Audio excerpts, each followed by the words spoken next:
ya tenemos nuestra siguiente invitada, Rosa Machado. Ella es poeta y escritora salteña. Pero bueno, primero quiero hacer una pequeña introducción. La Columna 9 es un multimedia, ¿no? Como ustedes saben, tiene entre otros canales de comunicación, tienen su revista digital. En la revista digital participamos diversos columnistas de manera escrita y bueno, ahí vamos publicando nuestras columnas. Hay columnas de historia, columnas de análisis político, entre otras cuestiones. Uno de nuestros colegas, el señor Gastón Espeche, publicó recientemente un artículo denominado Negros de Mierda, es el himno nacional argentino, perdón. Dice Gastón Espeche en la introducción a esta columna, que repito, la pueden encontrar en la columnanova.com.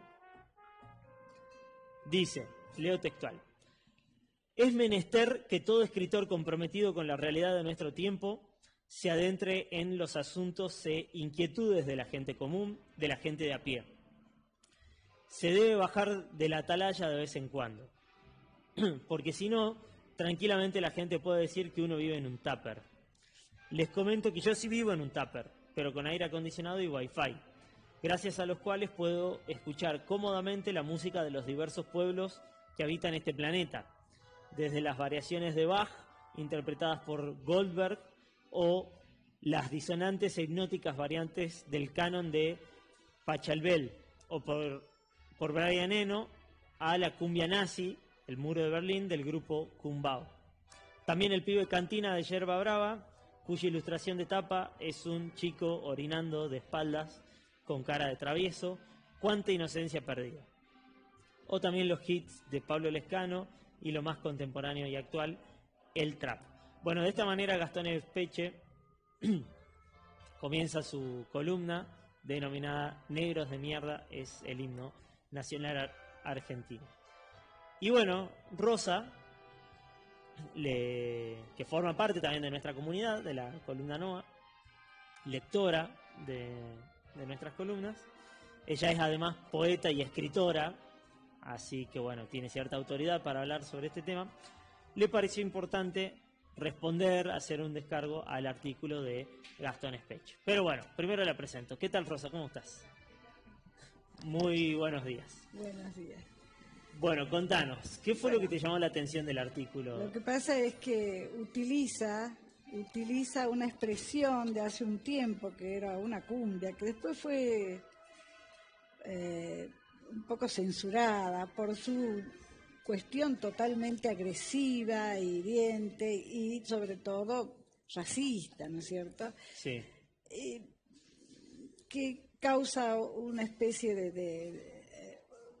un desprecio muy profundo, que no es momento en este mundo totalmente caótico, sí, en que se produzcan estas cuestiones. De todos modos, este chico Gastón Espeche, he leído la nota y me produjo cierta indignación. Ajá. Pero después la vuelvo a leer y digo, sí, es una nota muy bien escrita literariamente, a nivel literario está muy bien escrita, pero en la revista, la Columna Nova, termina siendo una nota de opinión casi, ¿no? Porque no es una revista literaria. Entonces, todo lo que se desprende de estos dichos de él, que causan un cierto placer intelectual al leerlo, claro. De todos modos, por el otro lado, uno se indigna. Porque ¿por qué tiene que existir eso así en lo literario? Bueno, que aparezca en un lugar literario, pero en una opinión es diferente. Pero yo lo que creo, después ya se me pasó un poco el enojo, y vi que la juventud, los chicos, ustedes, desde muy jóvenes, desde muy chicos, están conectados con lo que es toda la tecnología y han aprendido mucho. Son gente bastante, digamos que hay una nueva ilustración, pero esta ilustración es una ilustración medio oscura, porque no permite ese sentido de abstracción. Cuando la gente se abstrae de las cosas que opina, de las cosas que ve, de las cosas que hace, tiene la posibilidad de elegir. Y siempre, obviamente, si somos sanos, vamos a elegir lo mejor, salvo en este mundo extrañísimo que estamos viviendo, que hay mucho caos, ya lo vemos desde todas partes, desde el gobierno, qué gente votó a esta persona, o el presidente que nos toca, de pronto los perros son para él tiene más contacto y vínculo afectivo con los perros que con las personas, y habla mucho de la libertad. La libertad siempre va con la fraternidad, porque si no hay fraternidad, ¿qué libertad puede haber? Hay una libertad perniciosa, ¿no es cierto? Y así es como él está pidiendo algunos derechos que son terribles porque desacomodan demasiado todo lo que es el sistema del Estado.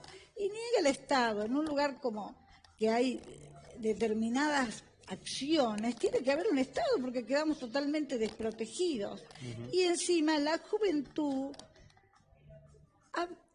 se ha vuelto, diríamos, un poco autómata, un cerebro autómata que le permite expresarse desde un lugar en el que con la ilustración que tiene puede ser un placer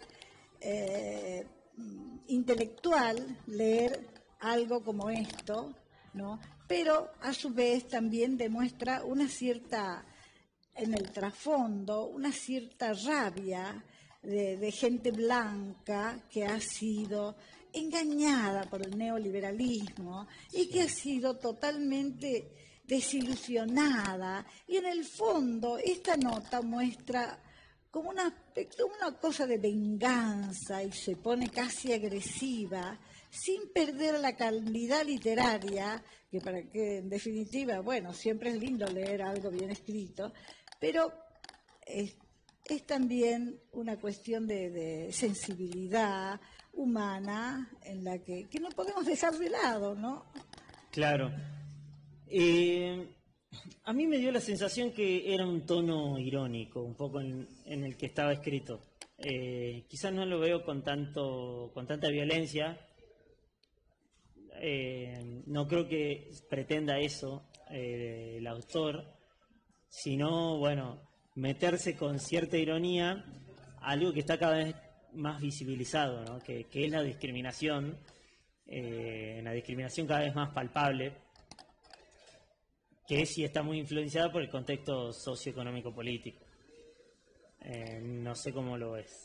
Bueno, el comunismo de algún modo brindó socialmente a la gente una especie de conciencia ética, ¿no?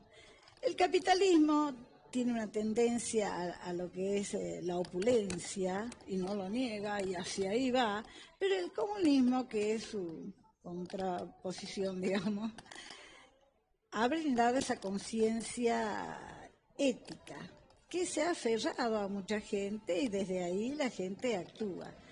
Vino también esta izquierda woke que le llaman, que es una izquierda de los seres de luz, como decía, que esto lo dice Gastón a veces, que por ahí charlo con él. Sí. Estos seres de luz que de pronto aparecen y claro, han hecho de la cosa una cierta cosa, una hipocresía que ha echado abajo en lugar de levantar, ha quitado el poder crítico de algún modo, porque la conciencia crítica produce lo que es la facilidad de distinguir entre lo uno y lo otro y dar una cierta opinión que levante o que rebaje el mundo, ¿no? Sí, sí, sí. Bueno, lamentablemente yo creo que eso es como una visibilización de la época. Tengamos en cuenta que el presidente electo, el presidente Javier Milei, hace poco había retuiteado en sus redes sociales una cuenta, debe haber sido una cuenta falsa, no sé, de alguien que decía habría que rociar con napalm a todas las personas que se manifiestan, ¿no? Y que un presidente ya rompa ese límite, esa barrera, claro, ese límite ético tal cual, Porque quizás, viste, el donadie perdido en las redes sociales tiene permitido hablar esas cosas, o sea, de alguna manera. Bueno, también es la libertad, ¿no es cierto?, de expresión. Pero bueno, ya si un presidente está proponiendo esas cosas, los hace abiertamente, está hablando obviamente a su militancia, a su gente, pero también al mundo, al contexto en el que se está desarrollando, como diciendo, bueno, yo sí soy esto, yo sí soy esta persona que discrimina, si soy esta persona que desprecia al otro. También recordemos, ¿no?, antes de que esté en época de campaña, cuando nos trató, así como dice la columna de Gastón Efeche, de negros de mierda a todos los que habitábamos en Santiago del Estero para arriba. El presidente de la nación. Así que bueno, yo creo que también es eso, o sea, es como una visibilización de un clima de época. Después sí analicemos cómo lo resistimos, cómo le damos la pelea, cómo los afrontamos.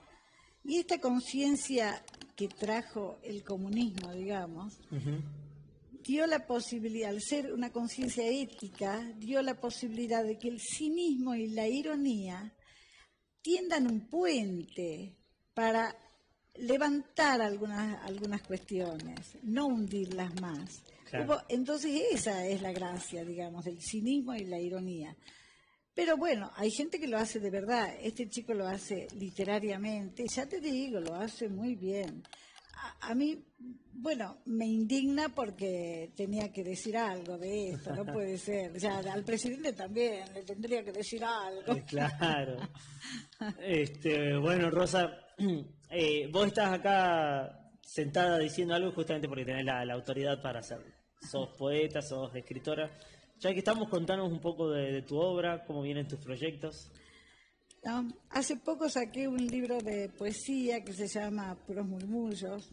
El anterior, que se llamó La Fraternidad de los Cocodrilos Sonrientes, fue con toda la intención de acercarme a ese otro lugar, ¿no es cierto? Antes, el anterior se llama La Sonrisa Descalza, y dije, voy a hacer el lado B de La Sonrisa Descalza, y es como que hice La Fraternidad de los Cocodrilos Sonrientes, en la que me acompañó Gastón Espeche, ¿no? Ajá, Él me acompañó y me ayudó en esta cosa de la mirada, esa otra mirada, digamos, ¿no? Es decir, que no me quedo solo en una punta, quiero ir también al otro lado. Claro, y no contaminarme porque vaya acá estoy contaminada.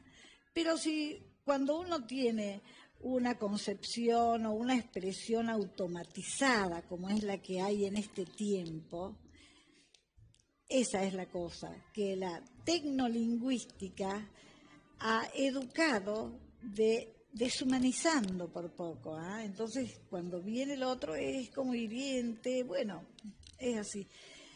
Y como decía León Rossinger, muy bien decía que el primer lenguaje lo aprendemos en el vientre de la madre, aprendemos el lenguaje del sentir. Luego, cuando vamos al mundo, el Padre nos traerá el sentido de los sentidos, claro. ¿no es cierto? Pero hay toda una generación actual que no recibió de otro humano la respuesta de los sentidos, sino de una máquina. La IA va tomando cosas de acá, de allá y va haciendo su simulacro de que es eficiente, humano, inteligente, súper inteligente, que guarda mucha memoria y todo, ¿no es cierto? Y bueno, y ahí creo que viene a decir un desbarranco, ¿no? Y mucha rabia y una cierta venganza que se vuelve agresiva y que se ejerce. Está bien, por eso te digo que lo irónico y lo cínico tienen que tender un puente hacia una otra cosa, será más utópica de algún modo, pero es lo que espero de la literatura, ¿no? Bueno.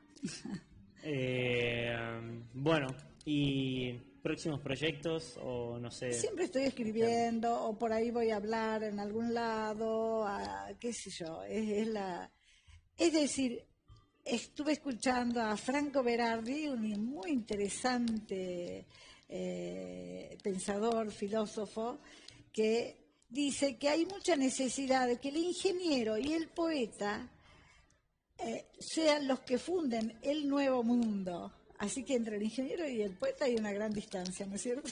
Sí. Pero él dice la necesidad de que, claro, acerca del poeta, que no es tan exacto, ¿no es cierto?, pero sí puede viajar por otros lugares, es necesario que integre también en la formación de este nuevo mundo al que nos vamos acercando. Es un orden extraño que nos parece ahora, pero hay necesidades porque hay un caos muy profundo, ¿no? Claro, totalmente. Bueno. Che, y bueno, para la audiencia, ¿te pueden encontrar en algún lugar para seguir tus obras? Estoy en mi Facebook, tengo algún blog por ahí. Bien. ¿El nombre del blog? Se llama Mirar y Querer Ver. Mirar y Querer Ver. Sí, en base a una nota, en base a una escritura de John Berger. Ajá. Una interesante literatura. Sí, él decía de lo que es la aproximación a las cosas, ¿no? Bien. Bueno, Rosa, muchísimas gracias. No, muchas gracias. ¿Hiciste tu respuesta? Gracias a ustedes. Ok. Bueno, de esta manera vamos finalizando ya con la columna NOA. Simplemente repetir el sorteo, según me indican de producción. El sorteo de la empresa Marinaro, uno de nuestros principales auspiciantes. La siguiente pregunta: ¿quiénes fundaron la empresa Salvador Marinaro e Hijo SRL? Las opciones son Salvador y Luis Marinaro, Salvador y Felipe Marinaro, Felipe y Luis Marinaro. Todo esto lo pueden encontrar en nuestras redes sociales, las redes de la columnanoa.com, y ahí participar, ¿sí? Ahí estamos viendo las opciones en pantalla, solamente tienen que comentar escribiendo la opción correcta. Bueno, vamos finalizando ya. Esto fue la columna NOA. Hoy tuvimos una jornada súper cultural. Está Rosa sentada acá a mi izquierda. Bueno, también vinieron Agustín Ferrari, Connie Maita, Guillermo Diegues, escritor de la obra A por la Tercera, que se va a presentar este viernes en la Usina Cultural. Así que bueno, una tremenda jornada. También, por supuesto, tuvimos el análisis político a cargo mío al comienzo del programa y después a cargo de Natalie Quintero. Bueno, de esta manera doy por finalizada esta jornada de lunes 29 de enero del 2024 en la columna NOA. Un fuerte saludo a Edgar Isaac Castillo, que no pudo estar con nosotros, pero bueno, se restituirá a sus responsabilidades laborales la semana que viene. Y bueno, y como siempre, muchísimas gracias, producción, y Belén, que sé que cuando estoy yo el trabajo quizás es más difícil. Así que bueno, muchísimas gracias. Esta fue la columna NOA. Mi nombre es Fernando Barbarán. Nos vemos el próximo lunes.